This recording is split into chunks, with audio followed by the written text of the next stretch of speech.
Marcos capítulo 13, a partir do versículo 24. Diz assim a palavra do Senhor: mas naqueles dias, após a referida tribulação, o sol escurecerá, a lua não dará a sua claridade, as estrelas cairão do firmamento, e os poderes dos céus serão abalados. Então verão o Filho do Homem vindo nas nuvens com grande poder e glória.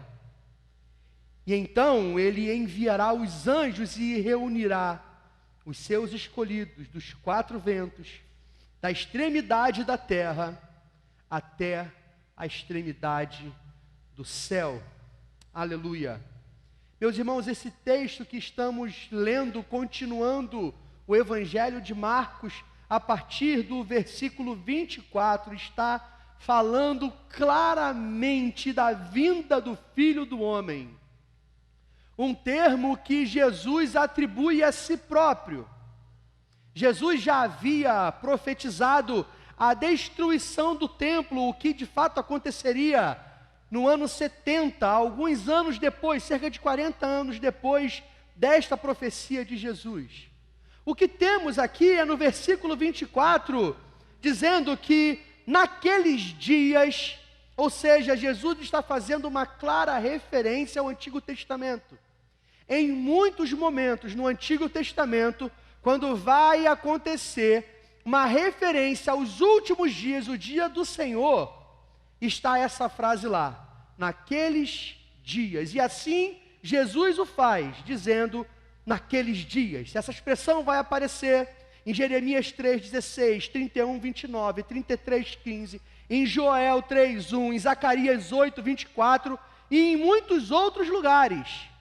Essa referência do naqueles dias está presente. No versículo 25, faz uma referência à queda deste tempo, e ele utiliza as imagens do universo, as estrelas, o sol, a lua. Então precisamos entender que apesar desta imagem, não se trata necessariamente do fim do universo. Contudo, efetivamente, será o fim das coisas como conhecemos. Como será o novo céu, a nova terra, é uma outra questão. Mas o mundo, a física será tocada. O mundo será tocado como conhecemos, com o tempo, o espaço, a matéria. Isso tudo será alterado de alguma forma, porque não será mais contaminado pelo pecado, mas será vivificado, ou melhor, glorificado em Jesus. Tudo será alterado, tudo como conhecemos será transformado. Mas o texto, a palavra não nos explica muito bem como é essa transformação, mas ela ocorrerá. Chegando no versículo 26, está lá o grande título, o título famoso, que sempre lembramos. Ele traz a figura do Filho do Homem. E esta figura, ela é empregada a Ele próprio. Jesus utiliza algumas vezes esse título, esta frase, o Filho do Homem, a si próprio. Só para você entender o peso desse termo, ele aparece por mais de 80 vezes no texto, ou no Novo Testamento. Ou na Bíblia inteira, são muitas vezes, mais de 80 vezes aparecendo, fazendo sempre uma referência a algo extraordinário. Essa figura que Jesus está atribuindo a Ele próprio, vai aparecer no Antigo Testamento, no profeta Daniel. No capítulo 7, no versículo 13, está dizendo assim, 13 e 14. Daniel 13, 14, 7, 13, 14. Eu estava olhando nas minhas visões da noite, e eis que vinha com as nuvens do céu alguém como um filho do homem. O seu domínio, se ele dirigiu, eu vou reler porque eu pulei uma linha aqui, ok? Esse tablet não é o meu. Então eu estou me adaptando. Obrigado, Giovanni, por me emprestar o seu tablet, porque o meu precisa ir para o lixo. Obrigado. Vou reler o 13 e o 14. Eu estava olhando para as minhas visões de noite, e eis que vinha com as nuvens do céu alguém como um filho do homem.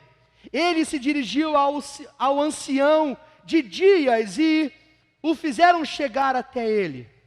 Foi-lhe dado o domínio, a glória e o reino, para que as pessoas de todos os povos, nações e línguas o servissem.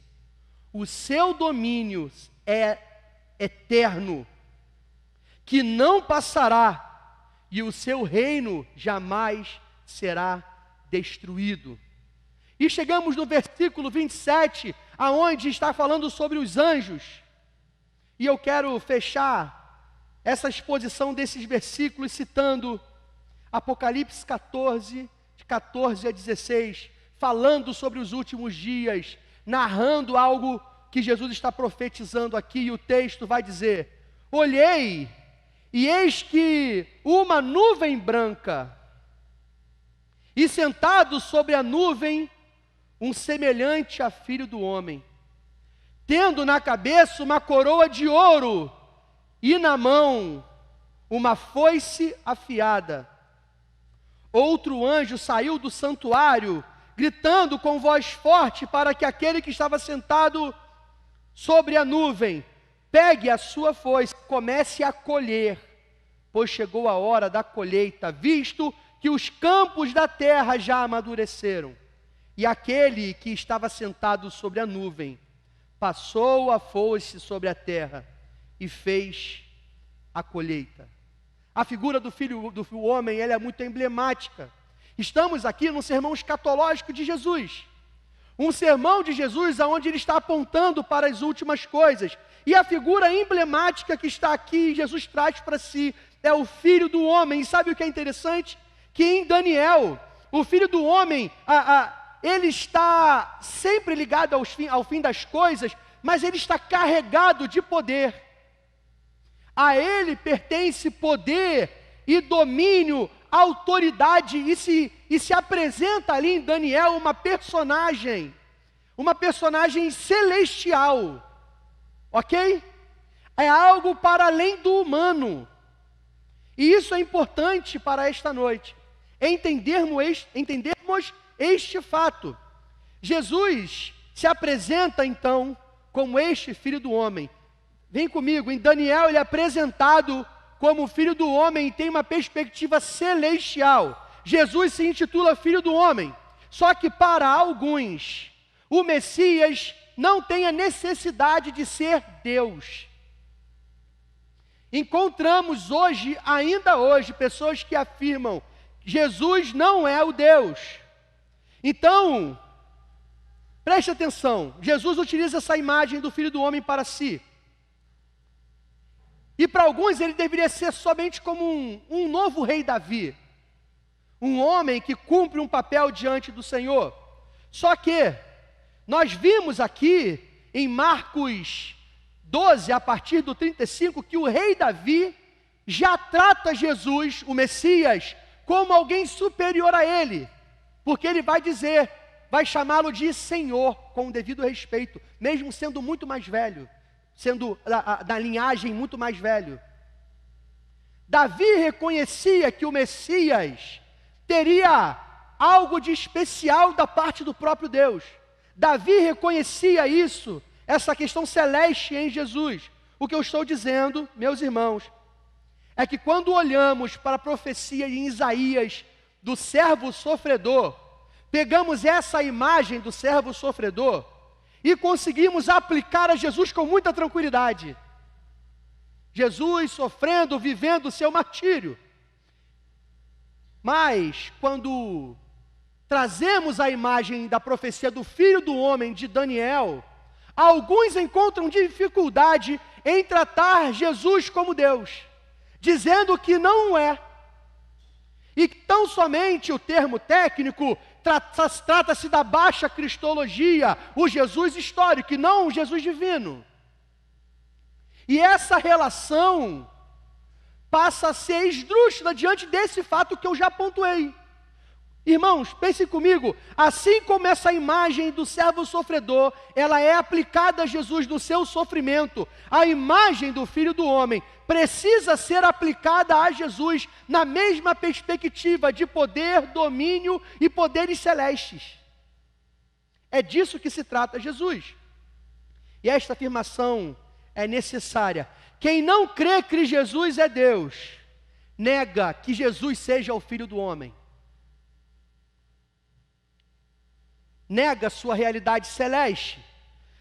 Mas então, se é só a questão de ser celestial, colocamos Jesus, pode ser um anjo. Podemos tratar Jesus como um ser celeste qualquer? Não, definitivamente não. E a resposta não sou eu que dou, é a própria palavra. Porque se você olhar em Hebreus, no primeiro capítulo, no versículo 3 e 4, vai dizer: o Filho, que é o resplendor da glória de Deus, e a expressão exata do seu ser, sustentado todas as coisas pela sua palavra poderosa, depois de ter feito a purificação dos pecados, assentou-se à direita da majestade nas alturas, tendo se tornado tão superior aos anjos, quanto herdou mais excelente nome do que eles. A divindade de Jesus, a perspectiva do Filho do Homem, a perspectiva celeste de Jesus, não está vinculada a uma coisa semelhante a anjos. Muito pelo contrário, testemunhamos a palavra do Senhor, afirmando que tem parte com o Pai. E aí o meu coração queima, dizendo que Jesus é a segunda pessoa da Trindade, em igualdade com o Pai e com o Espírito, e ambos estavam, ou ele, na sua a plenitude, estava na criação. Ou melhor, Jesus é gerado na eternidade. Jesus é a realidade redentora desde a eternidade, e ele é um com o Pai. Em João 1, de 1 a 5 diz: no princípio era o Verbo, e o Verbo estava com Deus, o Verbo era Deus. Ele estava no princípio com Deus. Todas as coisas foram feitas por Ele, e sem Ele nada do que foi feito se fez. A vida estava nele, e a vida era a luz dos homens. A luz resplandece nas trevas, e as trevas não prevaleceram contra ela.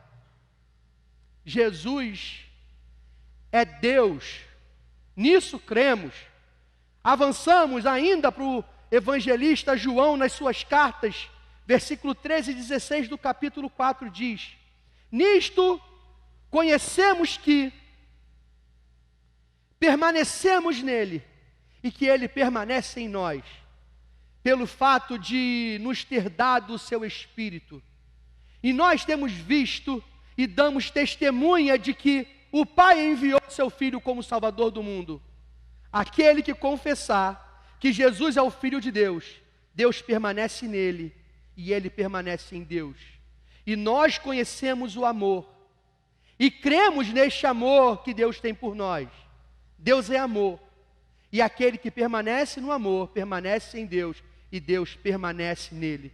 Eu termino a minha palavra falando sobre a perspectiva do Filho do Homem, de que Jesus é um ser divino, com a palavra de Paulo aos Colossenses, aonde vai dizer que ele é a imagem do Deus invisível, o primogênito de toda a criação, pois nele foram criadas todas as coisas, nos céus e sobre a terra, as visíveis e as invisíveis, sejam tronos, sejam soberanias, quer principados, quer potestades, tudo foi criado por ele, ou por meio dele, para ele. Ele é antes de todas as coisas, nele tudo subsiste. Ele é a cabeça do corpo, que é a igreja.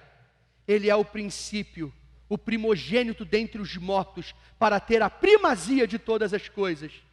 Porque Deus achou por bem que nele residisse toda a plenitude, e que, havendo feito a paz pelo sangue da sua cruz, por meio dele, reconciliasse consigo todas as coisas, quer sobre a terra, quer nos céus. Não existe meio termo. Quem nega que Jesus é Deus, nega o seu trabalho salvífico tão somente se torna um crente histórico.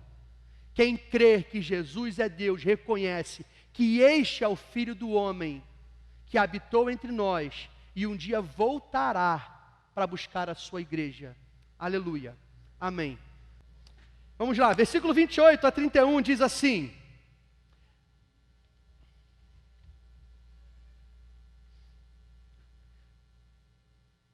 aprendam, pois, a parábola da figueira. Quando já os seus ramos se renovam e as folhas brotam, vocês sabem que o verão está próximo.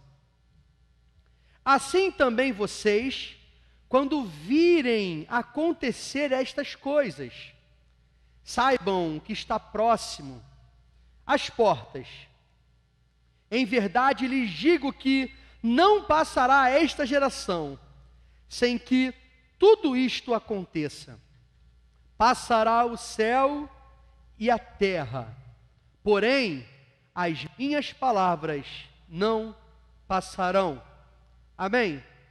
Meus irmãos, com a ideia do Filho do Homem estabelecida, que o Filho do Homem voltará para buscar a igreja, essa figura messiânica, ela é posta mais uma vez, e isto está bem sacramentado na cabeça daqueles discípulos que estão saindo ali do templo com Jesus. Agora, Jesus está utilizando como uma ilustração para aquilo que ensinou, essa parábola da figueira. O que Jesus está fazendo é, ensinei uma coisa, e agora eu estou ilustrando para que vocês possam compreender. E no versículo 28, essa figura, para ilustrar, a figueira, ela é apresentada. Chegando no versículo 29, ele está fazendo então aqui, vocês reconhecerão quando ele diz, quando virem acontecer essas coisas, está fazendo referência ao que está registrado nesse capítulo que estamos lendo, do versículo 5 ao 23, que Jesus aponta uma série de sinais, seja no momento do acirrar das dores, seja no momento da grande tribulação. Jesus vai falando sobre os sinais, e no versículo 29, ele está fazendo referência a esses sinais. Sinais esses que expusemos versículo a versículo, tanto na escola bíblica, quanto no domingo, hoje pela manhã. Chegando no versículo 30, está a afirmação: não passará esta geração sem que tudo isto aconteça. Então, faz uma referência aqui, primariamente, à queda do templo. Aquelas pessoas, a geração em que ouvia Jesus. Eu não posso me aprofundar aqui para explicar isso de mais uma vez, foi explicado pela manhã. A profecia, ela é relida. Então, a profecia de Jesus, ela está direcionada tanto para aquele momento, quanto para o momento último no Apocalipse, no dia do juízo final, no dia em que as coisas vão terminar, nos últimos dias, nas últimas coisas. Então, veja bem, essa frase, esta afirmação, não passará dessa geração, está relacionada à queda do templo, em que Jesus já não ficará pedra sobre pedra. Ou seja, aquela geração testemunhará aquilo que Jesus estava dizendo. Mas também está dizendo de uma maneira mais generalista, apontando para o fato de que ainda nesta era a humanidade enxergará e entenderá, porque ela testemunhará o fim das coisas, como o Senhor está falando no longo prazo. E encerrando essa perícope, temos o versículo 31. Então, chegando ao versículo 31, se você está acompanhando esta série de mensagens, a exposição do Evangelho de Marcos, você já está lembrando do que aconteceu assim que Jesus entra em Jerusalém. Em especial, porque aqui no versículo 31 está dizendo, Jesus está lembrando que todas as coisas passarão, porém a sua palavra permanecerá, porque esta palavra, ela é eterna. Eu explico a seguinte questão. Jesus está aqui então, respondendo de forma definitiva a pergunta lá no início do capítulo. Se você está acompanhando, você já lembrou. Os discípulos perguntam, mas como que a gente vai saber aí que é o final? E aí Jesus começa o seu sermão escatológico. E agora, ele começa a fechar, dizendo que não tem muito como saber, porém teremos ali sinais. E para explicar isso, Jesus traz essa parábola apresentando uma figueira, uma árvore, que quando tem as suas folhas renovadas, o que Jesus quer apontar é que o processo de vida, o ciclo de vida de uma árvore, faz com que tenhamos sinais confiáveis de que uma nova estação está chegando. É isso que Jesus está apontando. Sabe quando as folhas começam a cair e as amendoeiras começam a ficar amarelas aqui em Bangu, e de repente as folhas começam a cair, a gente sabe que está chegando o outono. Deu para entender? A referência é mais ou menos essa. Então, Jesus está fazendo aqui essa referência às estações. Então, quando uma figueira renova as suas folhas naquele período, naquela região, sabe-se então que está chegando o verão. Então, percebam que, assim como a árvore dá sinais de um novo tempo, de uma nova estação, a vida dará sinais de um novo tempo, de uma nova estação. Teremos sinais para o princípio das dores. Já foi pontuado aqui nesse capítulo. Vocês estão sabendo agora os sinais da grande tribulação, os sinais que apontam para o anticristo, até que chegue por fim a volta do Filho do Homem. Então, interessante que Jesus está usando aqui a figueira como um símbolo confiável de que o verão está chegando. Se a árvore está frondosa, com os seus galhos renovados, o verão está chegando. Então, se você está acompanhando a exposição do Evangelho de Marcos, você já lembrou o que acontece no capítulo 11, logo depois que Jesus entra em Jerusalém, a entrada triunfal e tudo mais, entre a ida e vinda ao templo, Jesus, estando no período da Páscoa, um período como esse, chega e eles identificam, eles veem e olham uma figueira completamente arborizada, eu acho que fica redundante, né? Mas ela frondosa, uma figueira frondosa com galhos novos, e ali parece que ela vai dar fruto. É uma figueira que estava dando sinais fora da estação, porque o verão, para aqueles lados de lá, vai chegar para junho ou agosto. Você está entendendo o que acontece? Então, logo antes de purificar o templo, em Marcos 11, ao avistar essa figueira, dando sinais que o verão estava chegando, mas não eram as vésperas do verão, Jesus amaldiçoou aquela figueira. Você lembra disso? E no dia seguinte, os discípulos testemunham a figueira ressequida. Ó Senhor, a figueira que o Senhor amaldiçoou, ela secou. E Jesus amaldiçoa porque aquela figueira era uma figueira mentirosa. Ela era uma figueira que apontava para um novo tempo, quando não era um novo tempo. Então, meus irmãos, vem comigo. A figueira estava dando sinais. E Jesus amaldiçoou essa figueira. E no mesmo contexto, é exatamente no mesmo contexto, em que Jesus está utilizando esta figura, a figueira, para falar sobre os sinais corretos. Então, do nada, Jesus vira para os discípulos, na conclusão ou na ilustração do seu sermão, ele cita a figueira, e você acha que os discípulos que testemunharam Jesus amaldiçoando uma figueira, no dia seguinte aquela figueira está seca, não lembraram da figueira? Com certeza absoluta. Com certeza absoluta. Então, diante dessa exposição de Jesus, da ilustração, fica muito claro o que Jesus está querendo ensinar. Os apontamentos dos sinais e essa percepção de que a vida está apontando para o dia do Senhor. Então, está estabelecido, tá? Jesus voltará e haverá sinais. E isto é importante ainda para os dias de hoje, para que a igreja de Cristo viva atenta e não dormindo. Para que a igreja de Cristo esteja ciente de que as coisas estão acontecendo. Então precisamos, diante da nossa atenção, Se você está atento, você vai perceber que as dores do parto, essa é a referência, elas estão encurtando o seu espaçamento. É cada dia uma coisa abominável acontecendo. Então não há como uma igreja que se diz agência do Senhor está se debatendo nas suas entranhas, enquanto os sinais apontam para um novo tempo.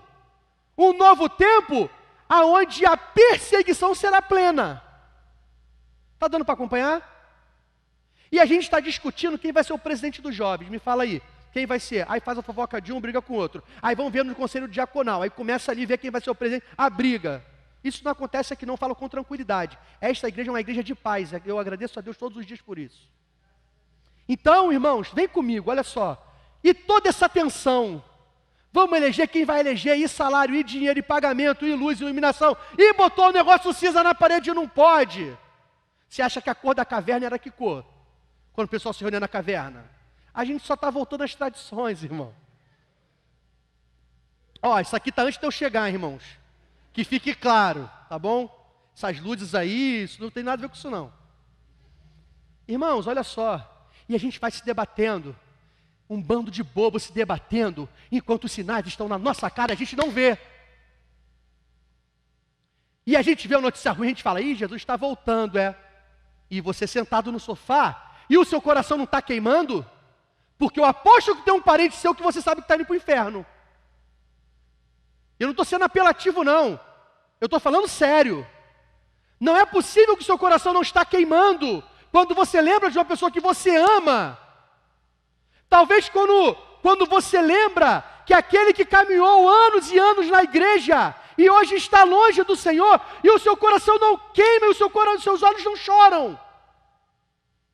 Porque eles não estão perseverando, e você que se diz perseverante, está se debatendo,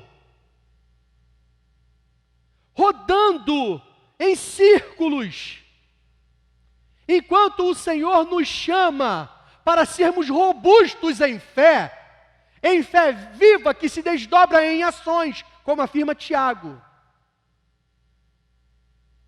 Então nós precisamos acordar e entender que os sinais estão aí. A figueira, a cada dia que passa, renova os seus galhos. E o que faremos? Porque me parece que enquanto não queimamos com senso de urgência, enquanto Bangu é destruída pela criminalidade, enquanto os nossos vizinhos, as nossas ruas são tomadas por bandidos, e nós ficamos em paz em casa, e eu acho estranho como o nosso senso de urgência não é acelerado com isso. Então me parece que se tudo isso acontece e eu não me sinto impulsionado a viver o ministério cristão, talvez eu nem acredite de fato que Jesus vai voltar. Talvez pareça uma história que eu vou contando para ver se eu acalmo no dia da dificuldade, porque um dia quando morre alguém, é tão bom falar, como é que é aquela música que a gente canta no velório? Hei de ver meu Redentor. Aí aquilo, ó. Mas no fundo você não acredita. No fundo a gente não acredita. Porque senão, irmãos, estaríamos dedicados em oração. Olha só a diferença. Dedicados em oração para uma oportunidade para falar do Evangelho do Senhor. Não é orar para você perturbar os não crentes. Você entendeu a diferença? Posso ouvir um amém? Não perturba os outros, que nenhum chato dá a notícia. Você está vendo a televisão, está chato, tu faz o quê? Muda de canal. O teu primo não muda de canal porque você é primo dele. Mas está falando aqui, ó, porque Jesus tem que se arrepender. Fulana, isso aí é espírito de Jezabel, ela não te ouve mais. E ela está vivendo o mundo dela. A convocação de Cristo Jesus não é para sermos chatos, é para sermos anunciadores do Evangelho. Então anunciamos o Evangelho do Senhor. chamando a conversão e arrependimento, sim, mas com inteligência. Então, meus irmãos, quem espera a volta de Jesus não vive como um tolo. Quem aguarda a espera de Jesus não fica aguardando a volta dele como um tolo, mas está atento aos sinais. E aí eu uso mais uma vez a ilustração do parto, que é a ilustração que são os termos bíblicos. A contração vem, a coisa fica tensa, aí vem tranquilidade. Isso é o acirrar das dores. As dores começaram, irmão. Não sou eu que estou dizendo, é a palavra do Senhor. As dores começaram. E daqui a pouco vem de novo aquela tensão. A gente fica preocupado. Vem a pandemia, todo mundo cantando a música. Como é que era a música da pandemia para cantar 10 da noite? Você lembra? Porque ele vive. Todo mundo na janela cantando do prédio. Aí o coração queima, aí todo mundo ligando para o outro. Será que quem é o anticristo? A vacina é o anticristo e tal, não sei o quê. Irmãos, é a marca da besta. E aí queima o coração por Apocalipse. Aí, a vacina, que era a marca da besta, querendo ou não, foi quem te fez sair de casa agora. Você gosta ou não, aceite. E aí você sai de casa. E aí você não lembra mais de nada do Apocalipse. Por quê? As dores do parto, a contração, aliviou. O que eu estou te dizendo, aí eu não quero ser profeta do caos, mas a realidade é essa. As contrações começarão de novo. Daqui a pouco de novo. Daqui a pouco de novo. Daqui a pouco de novo. Não podemos ser movidos por contrações. Somos movidos pelo Espírito do Senhor, que atua o tempo todo. Então, a sensação é que esses espaçamentos das contrações estão diminuindo a cada dia. A cada dia. Então estejamos alertas. E que o Senhor nos dê capacidade de fazermos discípulos com responsabilidade e urgência. Porque é para isso que fomos chamados. Amém? 32 a 37 diz assim. Mas, a respeito daquele dia ou da hora ninguém sabe, mas os anjos no céu, nem os anjos no céu, nem o Filho, senão o Pai. Estejam de sobreaviso e vigiem, porque vocês não sabem quando será o tempo. É como um homem que, ausentando-se dos pais, deixa a sua casa. Ausentando-se do país, deixa a sua casa. Dá autoridade aos seus servos, e cada um a sua obrigação. E ao porteiro ordena que vigie. Portanto, vigiem, porque vocês não sabem quando virá o dono da casa. Se à tarde, se à meia-noite, se ao cantar do galo, se pela manhã. Para que, vindo ele inesperadamente, não encontre vocês dormindo. O que, porém, digo a todos: vigiem. Louvado seja o Senhor pela sua palavra. Esta última parte do capítulo se refere a uma exortação à vigília. Jesus pregou, por isso é chamado de sermão, de sermão escatológico de Jesus. Ele prega, ele ilustra e agora aplica, trazendo uma conclusão, chamando os discípulos a vigiarem. Temos aqui no versículo 32, Jesus em seu estado de humilhação, não sabendo exatamente o dia, nem ao Filho foi dado. Dando a entender aos discípulos de hoje, a igreja do Senhor, que mais faria mal saber a data do que bem. E Jesus, como o principal exemplo, ou melhor, como o exemplo que devemos ter, na relação com o Pai, percebemos que em seu estado de humilhação, antes da sua glorificação, que só vai acontecer após a sua ressurreição, Jesus vivia por fé. Igual a Jesus, vivemos por fé. Não sabemos o dia em que o Senhor virá nos buscar, mas isso não nos impede de estarmos em estado de vigilância, aguardando o seu retorno. Versículo 33 diz claramente: ninguém sabe da sua volta. O versículo 4 começa a ilustração para explicar o ponto que Jesus está dizendo sobre as pessoas que vigiam a casa e tudo mais. E o 35 e o 37 é um chamado a vigiarmos e não dormirmos. Meus irmãos, enquanto o tempo de acirrar as dores, enquanto em tempos de tribulação, de grande tribulação, a igreja do Senhor permanece em vigília. Não importa o dia, não importa o tempo. Pode ser o tempo do acirrar das dores, o tempo da igreja é um tempo de vigilância. Pode ser na grande tribulação, em que a orientação de Jesus é fugir, fuja para os montes. Mesmo neste tempo, é um tempo de vigilância. Não sabemos a data, porém, nós sabemos o que temos que fazer até a data. Pegou? Não tem mistério.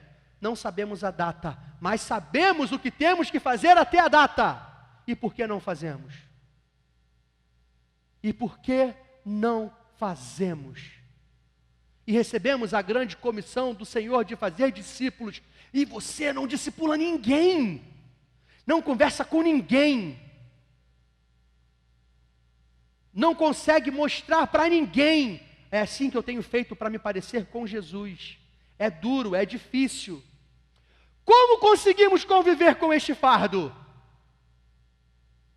De sermos ordenados pelo Senhor, comissionados ao Senhor, ao serviço cristão, de entregar louvores a Ele, de sermos sacrifícios vivos a Ele, e dedicarmos a nossa vida a fazermos discípulos em nome dEle.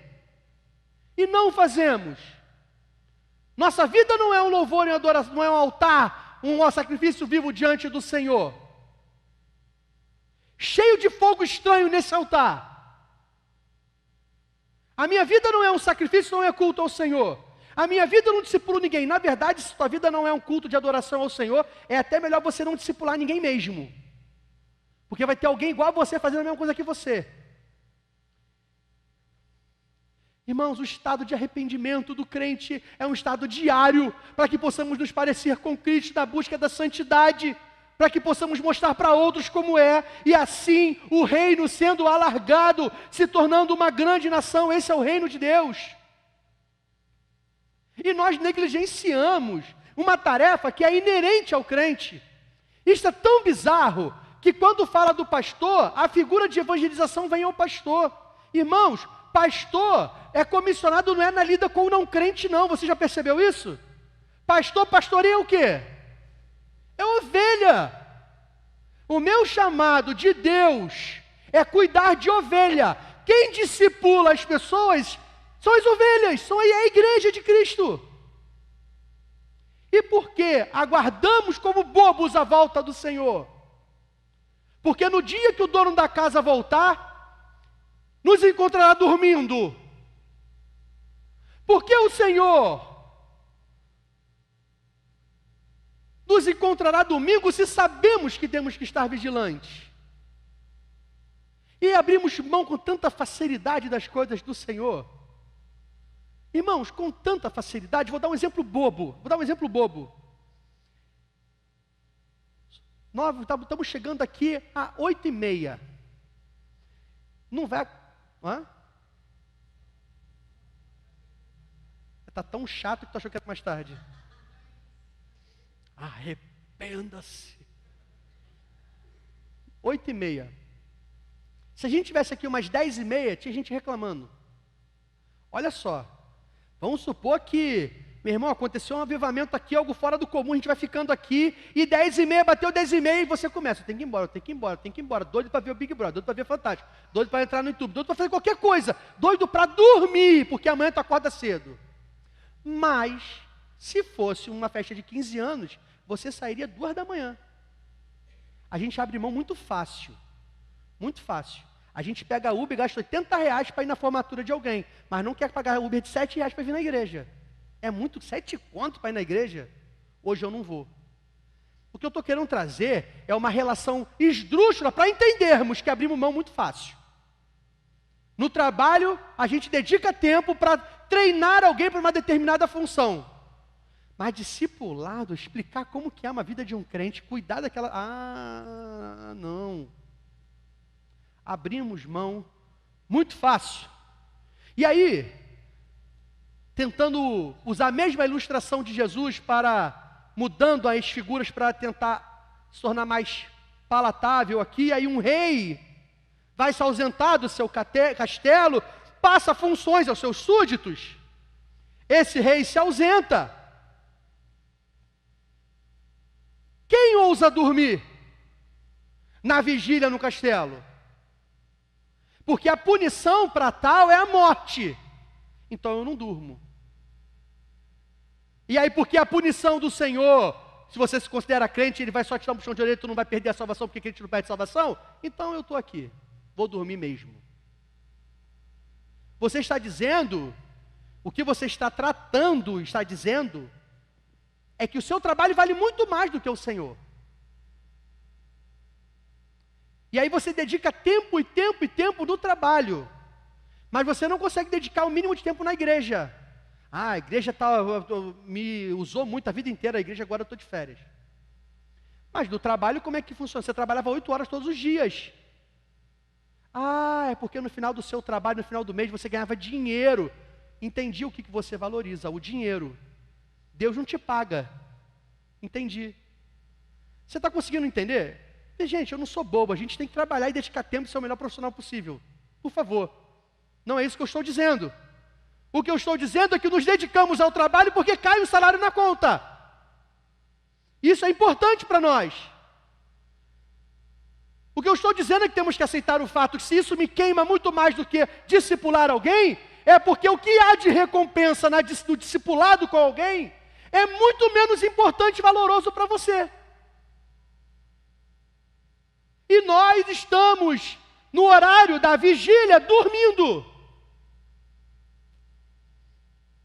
Os santos, lavados e remidos pelo sangue de Cristo Jesus, perseveram no Senhor, em ações e em intenções.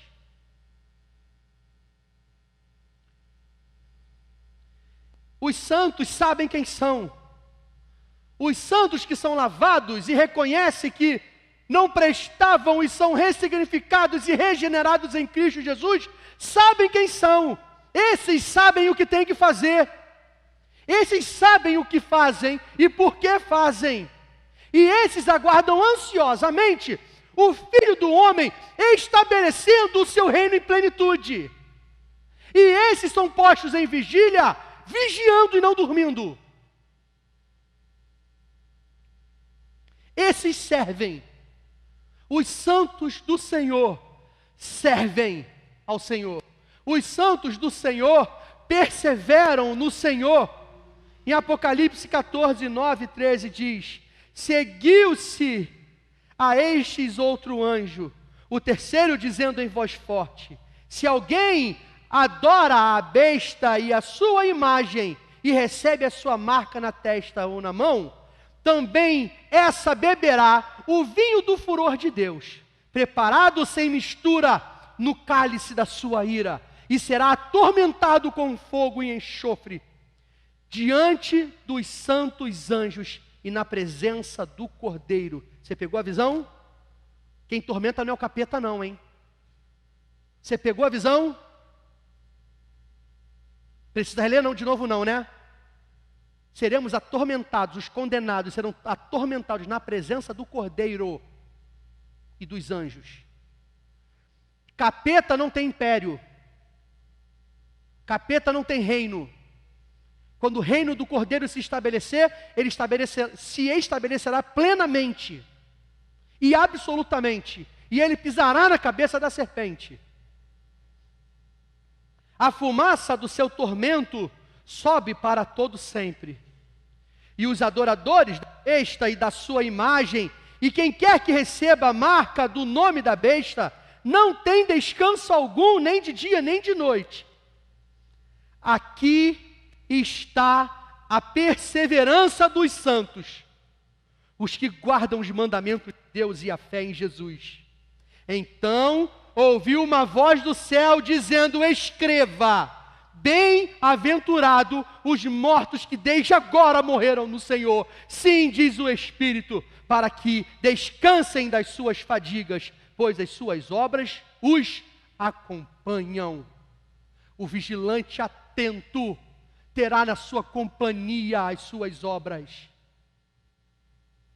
Obras sustentadas, impulsionadas e estabelecidas pela ação do Espírito Santo. E nós gritamos: Maranata. Os servos, os que servem, enquanto servem, eles bradam: Maranata, vem Senhor.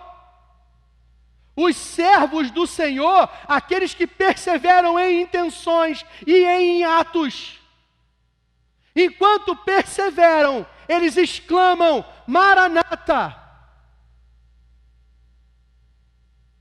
Irmãos, nisto cremos. O Filho do Homem chegará pelos céus e destroçará o homem da iniquidade. Nisto cremos. O abominável homem da desolação estará definitivamente derrotado. No dia do Senhor buscar a sua igreja, será o dia em que o noivo se encontrará com a noiva, e esses viverão felizes pela eternidade.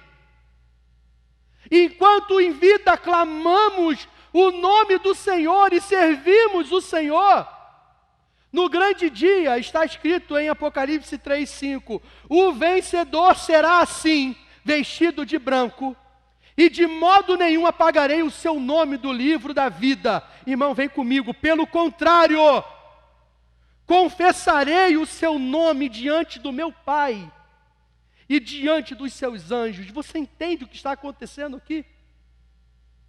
Os vigilantes serão honrados no dia do Senhor, não com honra humana, não com dinheiro, não com benefícios, mas por poderem ouvir o testemunho do próprio Senhor, do Cordeiro, dizendo o nosso nome ao Pai. O seu nome não será riscado do livro da vida. Pelo contrário, darei testemunho citando o seu nome. Há recompensa para os que perseveram. Há recompensa para aqueles que morrem durante o acirrar das dores. Há recompensa para aqueles que morrerão durante a grande tribulação e testemunharão o surgimento do homem da iniquidade. A recompensa desses homens é terem seu nome citado, para que junto com o noivo possa viver pela eternidade, gozando da presença dele. Nisto cremos. Deus se fez carne, habitou entre nós, morreu e ressuscitou. E em breve buscará a sua igreja. Nisso cremos. Maranata, ora vem, Senhor Jesus. Que o Senhor tenha misericórdia de nós. Aleluia. Amém.